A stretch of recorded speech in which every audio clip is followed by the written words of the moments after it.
Bonjour, voici l'info C'est ma TV en bref. Le président du Boulodrome de Montmagny, M. Pierre Mercier, annonçait mardi matin en conférence de presse le lancement de son nouveau projet, Aînés en action et que ça roule. Ce projet offre des cours de pétanque sans frais aux aînés de Montmagny-Lillet et vise à promouvoir un vieillissement en santé, dans la dignité en favorisant l'inclusion sociale. Le reportage de Mario Lacombe. Mardi dernier, le Boulodrome de Montmagny a annoncé le lancement de son nouveau projet Aînés en action et que ça roule. Monsieur Pierre Mercier, président du Boulodrome, nous explique le but de ce nouveau projet. Aînés en action et que ça roule, c'est un projet qu'on a eu avec le programme Nouveaux horizons des impôts aînés. C'est que on veut sortir les aînés de l'isolement, les faire socialiser, les faire sortir de chez eux. On donne des cours de pétanque, ça va être tout à fait gratuit. Les collations, les pauses jasettes sont là, le matériel est fourni. C'est vraiment pour faire socialiser les gens, puis les faire sortir, puis les garder en forme. M. Bernard Généreux nous explique ici la participation gouvernementale à l'intérieur du programme Nouveaux Horizons qui a permis la réalisation de ce projet. Nouveaux Horizons est un programme fédéral d'un montant maximum de 25 000 $ par organisme ou par demande. Et on peut faire une demande une fois par année. Et au moment où on se parle, nous sommes dans les demandes actuellement jusqu'au 12 septembre. Alors pour les organismes, municipalités, organismes à but non lucratif, ça peut être des entreprises, même, mais en fait, c'est tous des éléments qui sont dirigés vers les aînés. En ce qui concerne le Boulodrome, les cours débuteront dès le jeudi 10 octobre. Et M. Mercier, président du Boulodrome, nous rappelait qu'ils sont actuellement en campagne de recrutement pour accueillir nos participants désireux de participer à ce beau projet.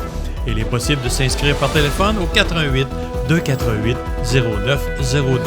Mario Lacombe au Boulodrome de Montmagny pour C'est ma TV.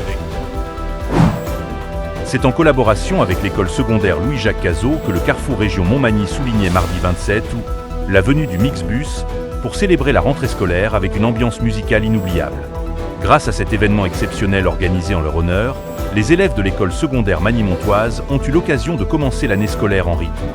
Durant la 4e période de l'après-midi, cette journée de retour en classe a été marquée par un spectacle mettant en vedette le jeune groupe de musique Eternal Bastard, formé par des élèves de l'école secondaire Louis-Jacques Cazot. Émile Doré, bassiste, Malik Couture à la guitare, le chanteur et guitariste Arthur Lapointe et le batteur du groupe, Olivier Beaumont. Québec confirmait le 17 juillet dernier le renouvellement du programme de la taxe sur l'essence et de la contribution du gouvernement. Ce programme étant un outil financier clé pour les infrastructures municipales. Malgré cette bonne nouvelle, la contribution fédérale a été réduite de 338 millions de dollars par rapport à la période précédente, soit environ 30% par région. Les coûts de construction ayant augmenté de 30 à 40% ces dernières années, l'impôt foncier ne suffit plus à combler les besoins croissants. Martin Danfous, président de l'Union des municipalités du Québec, précise que la qualité de vie des citoyens repose en grande partie sur le travail des municipalités, qui sont responsables de près de 60% des infrastructures publiques.